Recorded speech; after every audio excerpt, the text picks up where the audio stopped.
Now you're welcome back. So Andy Farrell, as we mentioned there at the top of the news round, has named his 42-man training squad, an extended squad for the World Cup, and they will begin in 3 weeks, June 18th. They will convene at the High Performance Centre and go from there. Rúaidhrí O'Connor of the Irish Independent is with us, freshly back from Cape Town as well. Rory, evening. Hey Joe, how's it going? A word on Cape Town.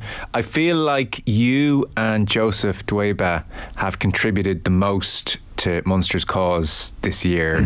A lot of motivation, a lot of words spoken, and just, you know, I think take some credit. You and Dweba, you added to their efforts, and that's commendable. Well done. Yeah, I joined them for a bowl of humble pie down by the waterfront on Saturday night. Yeah, delighted for Munster. It was what a fantastic way to finish the season, and yeah, happy to be wrong. Very happy to be wrong, because it was like a great story to cover. You know, I got to go to Cape Town at the end of the season, which is, you know, all thanks to Munster beating Leinster in the semi-final. It saved us another weekend in the Aviva, and just a great occasion to be down there for. It was an amazing game, amazing achievement by that team, and it was brilliant. To be fair, you were far from the only one warning of the very distinct possibility of this season ending up in a very bad place for Munster, and it looked that way for a lot of it. When did you really detect big change? They're onto something good here, because it's not a million weeks ago when they were being turfed out of the Champions Cup in a fairly emphatic fashion. It looked like they turned the corner at that stage, and then they had this blip where they conceded a big load of points to the Scarlets in the URC, but won the game, then lost to Glasgow heavily at home, and then we kind of thought that was one of those take your eye off the ball moments, and they went to the Sharks. And I do think the heat was really bad that day, and really did affect them, and Sharks played reasonably well, but they kind of played into the Sharks' hands. But that felt like they'd gone off the rails a little bit again. But then when they went to the Stormers in that first trip to South Africa and won that game, rode their luck a little bit. Libbok missed some kicks that day, and maybe we should have seen that as an indication for the final. But there was a real sense that they'd gotten themselves into a hole and dug themselves out of it then, and Graham Rowntree rejected the idea they were in bonus territory, but they generated a bit of momentum, and they backed it up by getting a draw against the Sharks the following week, and suddenly they were going into the playoffs with no distractions, a singular focus, with those trips to South Africa brought them together a little bit. They had a bit of spirit behind them. I was over in Glasgow when they won the quarter final, and I had a sense at that stage that they had something about them as a team. You know, that game was different to the other two knockout games. They won it a different way. They had to defend. They obviously lost 4 players to concussion. It was a violent game. It was really, really tough. They got a bit of rub of the green in terms of a red card for Glasgow, but the way they dogged it out was Cup rugby at its best.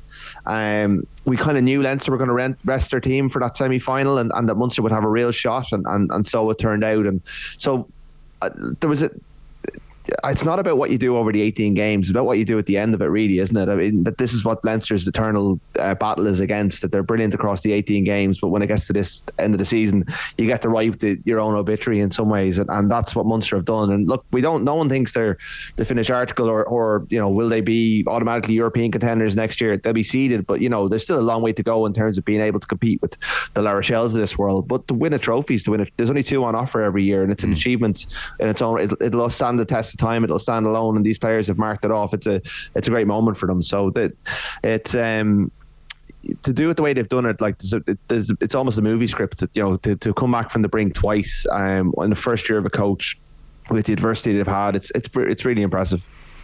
It looked like a big time occasion watching on TV. It felt like as big a URC final occasion as there's been. You were there. Give us a word on the game itself. Yeah, the occasion was. The Stormers are big business. There was a lot of bit of commentary about the fact that they sold tickets for €3 a pop, and that did fill the stadium. But they reckon they could have sold it at a much higher price. But they wanted a diverse crowd. It felt a bit like a Leinster final crowd, when a team that's not expected to get to the Leinster final get into it, and everyone from the village comes up to Croke Park, and it's not necessarily a week on week crowd. Like they don't have necessarily chance that they go to like the Munster fans would or the Leinster fans would. It was very reactive. Sweet Caroline comes on, everyone sings. There was a bit of a Mexican wave. It was felt a bit like a party, a bit of a celebration. I don't think anyone there, apart from the 2000 Munster fans, really expected Munster Munster were there to be slaughtered. but they, even though they threw away the try in the first couple of minutes and started a little bit slowly, the way Munster approached it in the first half an hour, the home crowd was fairly stunned, and the home media was just full of respect and admiration for what Munster do, and it's hard to get the respect of a South African home crowd, and as it got on, it got quieter and quieter. And even though the Stormers got on top, and that pitch really works against them, they almost would have had a better chance in some ways at the Aviva, because they would have been able to unleash all of their attacking weapons, and they're getting a surface next season that's akin to what we have in the Aviva or in Croke Park. But right now it's a bit of a dog of a pitch, so if you want to step, you're in trouble. If you want to maul, you're in trouble. If you want to scrum, you're in trouble. And that's the three great strengths of this Stormers team. But Munster played the pitch as well, played really, really well, and it was a proper event. And at URC, look, we cover it week on week, and some weeks it's hard to come up with interesting lines to talk about. We often talk about anything but the rugby because it's been against the Dragons, Zebre. Leinster have won by 50 points again. But when it gets to this business end, and I think the end of the season, this month of May has been really good for club rugby. Even the EPCR this year, the Champions Cup, was a bit of a hard slog given the structures of the pool stages. But the knockout stages in both competitions have been magnificent. It's a reminder of what club rugby can achieve when you get good teams playing against each other at full strength. And the final, I think, was a good advertisement for what Cape Town can offer in terms of having a European final, a Champions Cup final in the next couple of years. Lovely stadium, great city. Obviously, South Africa has its issues. I think you've been there recently as well, Joe. That there are things that they will have to overcome, but in terms of a destination final, a place to go, there's not many better places than Cape Town in terms of all the things it can offer an audience. So it was really cool, and for 2,000 odd Munster fans to shell out to get tickets for a game that was only fixed 2 weeks ago, they really deserved a bit of success on the back of having shelled out all that money. It was I heard of people giving up their summer holidays to come over to this game, and they got rewarded in the end because some of the kids that were there had never seen Munster win a trophy before. Wow. Let's segue into today's news then. Andy Farrell has named a 42-man training squad for the World Cup. So they will convene at the High Performance Centre on the 18th of June. Their first warm-up game will be the 5th of August against Italy at the Aviva, and then 2 weeks later they'll play England at the Aviva on the 19th, and then August 26th they'll play Samoa in Bayonne, and then their first World Cup game is Saturday the 9th of September against Romania in Bordeaux. So that is the general lay of the land. We'll get into the squad in a second. I mean, I did think to myself, I get it, you got to get fit and you got to get tuned up, and there's lots to work on, but 7 weeks training before the warm-up game, they're going in here a full 12 weeks before the World Cup starts, 3 weeks off. It is full on. There is a couple of break weeks in that. I'd hope so. You do I think what they do is they do 2 or 3 weeks and then they get a week off, and then another 2 or 3 weeks and get a week off. Because I think what they find is if they take 5 weeks off, the work they have to do to get lads back to full fitness, it's not enjoyable, and it's too much. Whereas they can actually go and enjoy themselves for a week and not lose too much condition. Scotland, if you go on the Scottish social media accounts, they're back today or back yesterday. South Africa obviously have rugby championships, so they're training. Like RG Snyman's gone straight from winning the URC, didn't get home to Limerick, he's gone straight into Springbok camp. But the Scots, who are finished the season a couple of weeks early, are back in training at the moment. I think Ben Healy's been given a week or 2 off, but it does feel inhumane. But apparently what these players do when they go on holidays anyways, they find the best available training facility rather than the best pool. They're on a bit of a mission. They've built towards this for a couple of years. They all want to make it. There are stories over the years of players who've gone off and got married and enjoyed their honeymoon a bit too much, and it's nearly cost them places over the years. So it's a tough balance, and they think after doing it so many times they've struck it right, albeit they probably got some of the conditioning stuff wrong 4 years ago, so you'd hope they'd have learned for that. But yeah, it does seem like in decent haste for us to be coming, in a couple of weeks' time. But I think they're going to stay away from the media for a little while first anyway, so we won't necessarily be hearing from them. Okay. Because by the end of September, October, we'll have heard from the same group of players over and over again for a long time. Oh, think how sick they will be of your face in particular. I know how sick they'll be. It'll be there on their face every time they see us. Yeah. So this is probably dreadful radio, but I appreciate people listening have been busy and may not necessarily have been checking the news. So I'll just do this once and briefly. Here is your training squad. The hookers are Dan Sheehan, Ronan Kelleher, Rob Herring and Tom Stewart of Ulster. He gets in. On the props front, Andrew Porter, Cian Healy, Dave Kilcoyne is in ahead of Lockman, Tyke Furlong in, Finlay Beelum and Tom O'Toole. As for your locks, James Ryan, Tyke Byrne, Ian Henderson, Ryan Baird, Joe McCarthy gets the nod, Kieran Treadwell in as well. Back rows then, Peter O'Mahony, Josh van der Fleer, Caelan Doris, Jack Conan, Gavin Coombs and Keane Prendergast. Insanely competitive. Scrum halves, Gibson Park, Conor Murray, Craig Casey in and Caelan Blade as well. Out halves, Johnny Sexton, Ross Byrne, Jack Crowley in, Kieran Frawley in. Centres, Bundyaki, Robbie Henshaw, Gary Ringrose, Stuart McCluskey gets the nod. And then outside backs, James Lowe, Hugo Keenan, Matt Hansen, Jimmy O'Brien, Keith Earls, Jamie Osborne, Calvin Nash in, and Jacob Stockdale gets the nod as well. So give us who are we missing there that caught the eye a touch? I know in a 42-man squad there's not going to be any massive shock, I suppose. Yeah, well, I think the first thing to note before we go on to the people who are missing is that this is a very strong 42-man squad. They could have gone with a bigger number, could have gone with 45. Slightly surprised that there's only 6 props, because that probably means that with a 33-man squad going to the World Cup, all 6 of those, if they're fit, will go to the World Cup. They're almost, unless there's either an injury or someone's brought in from the outside, those 6 players are going to go, because they're going to have that many props at the World Cup. In terms of who's missing, there's no major headline. I suppose Joey Carberry, although we expected it, is still very notable considering he was in he started a game in November, and up until the Six Nations squad being announced, he was still considered Ireland's second best out half, and he's just dropped off a cliff. So that's not a surprise, but I think it's still worthy of comment. No, because his descent is just amazing. It's hard to countenance. I'm not misremembering here. At the start of November internationals, he was very much Ireland's number 2. Yeah, come off the bench against the Springboks, started against Fiji, and then he got injured, and Jack Crowley started, and Ross Byrne came off the bench against Australia, and Ross Byrne kicked that goal. He was still Munster's out half through the European games, then got dropped for the Six Nations squad.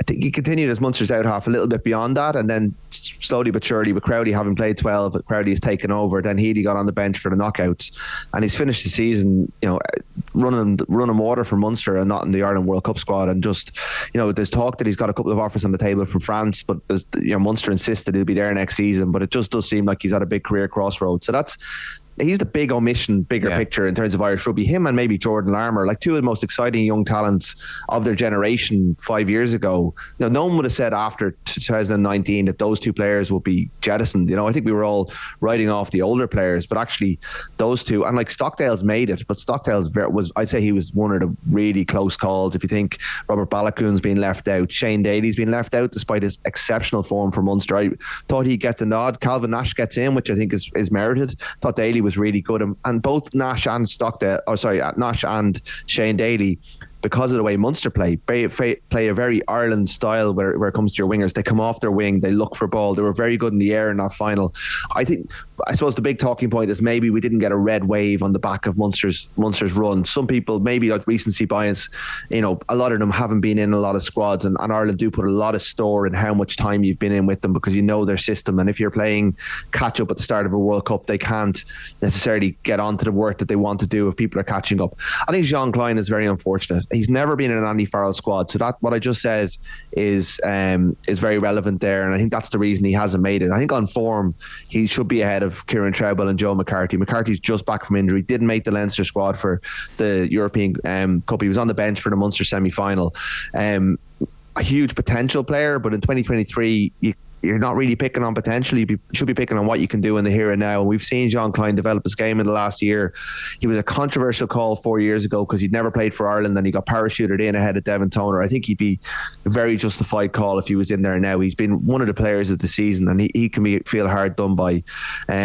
But he just has never been in a squad, never trained with Ireland in the last 4 years, and just would have too much to do to catch up is the word that I've heard. Kilcoyne ahead of Lockman is a big call, because Lockman's been picked for Munster and Kilcoyne hasn't been in their 23 for their big games recently. I think John Hodnett was a shout, and there's no cover for Josh van der Fleer. There's no like 7 to come into this if Van der Fleer gets injured. Same with Hugo Keenan. There's not really a like for like. You're looking at Jimmy O'Brien or Matt Hansen. Could Mike Haley have gone in there? He's in the same boat as probably John Klein and John Hodnett. But really, there's no massive headline call. Like there's no one there that you can make a case for any of those. But really, you're talking about players who are battling for those spots in the 33. You know, there's 9 players from that squad who are not going to make the World Cup in France, and the players that I'm making a case for are very much on the cut line within that squad, if you know what I mean. So I think, you know, there's no outrageous call that's left us all shocked here, and we never expected there would be either. No, I suppose that's true. So Sexton, Byrne, Crowley and Frawley, they'll bring 3? I would think so, unless Frawley's brought kind of as a hybrid. He can play 15 and 12 as well. So can Crowley. So, you know, maybe they're battling for the same spot, although it feels like Crowley's pretty much cemented his place in the squad over the last couple of weeks. Obviously, you still got to perform in the warm-ups. I think, you're looking at dropping a scrum half and out half to take 3 of each of those, because that's gone up to 33. You can do that. The last 2 World Cups, Ireland have only gone with 2 scrum halves. We've had Ian Madigan covered scrum half in the 2015 World Cup. I can't quite remember. I think Carberry was down as a scrum half as well in 2019. So that's what Joe Schmidt did to try and make the numbers work for him, and they'll carry an extra prop. So I think the back 5 of the scrum, you're going to lose a couple of bodies there. You know, Keane Prendergast, Gavin Coombs will need to have big pre-seasons to get themselves on the plane. Like when you look at that back row of if Coombs and Prendergast might be the 2 to go. I mean, Peter O'Mahony, Josh van der Fleer, Caelan Doris, Jack Conan. I mean, and Ryan Baird as well in the mix, you know. Yeah. So like, best of luck getting in there, anyone.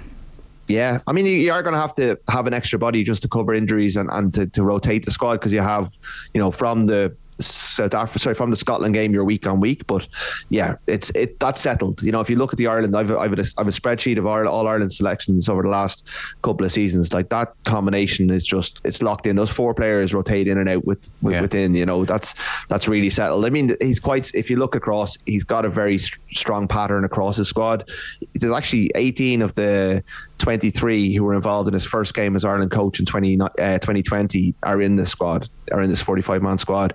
2 of the ones who aren't are retired. One's John Cooney, one's Jordan Larmour, and then Andrew Conway is injured. So, you know, he has been quite consistent. He's kind of layered things on as he's gone, but, you know, you can see the plan as it's gone on over the kind of, as it's developed over the World Cup cycle. And that's why there's not necessarily sure bolters are a good thing in a World Cup year. Sure, it might mix things up and shake things up, but like, all the players are ready to play for Ireland. You know, they've all got the experience of training with them. Yeah, you mentioned Larmour there. There was a point a couple of months ago where it looked like he'd had a good game or 2 that he might force the issue, but he never managed to break into Leinster's starting side. So ultimately, that puts paid his chances.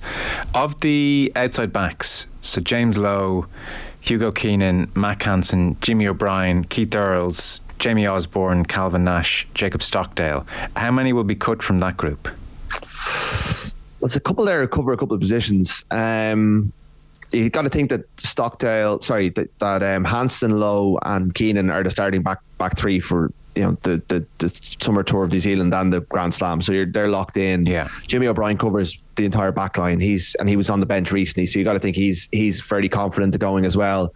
Like Earls has an awful lot of credit in the bank. You know, it's more than being a good tourist. He's a leader. I think a lot of the young players and all of the other players feed off him. I think he's a great trainer. If he's fit, I think he's got a very good chance of going. I think Farrell will be quite determined to get him to 100 caps if he can, not just out of blind loyalty, because like he is Keith Earls and he, you know, they value a lot of what he brings to the table. So I think they'll get him there if they can, although he isn't, you know, if he's picking up injuries and breaking down, it's going to be hard for him. But we saw even in the end game on Saturday how valuable he can be. So you're looking at Osborne, Nash and Stockdale. Am I missing someone there? They're probably battling it out with Earls for a final spot. Yeah, no, you're not missing anyone there. So it's Earls, Osborne, Nash, Stockdale.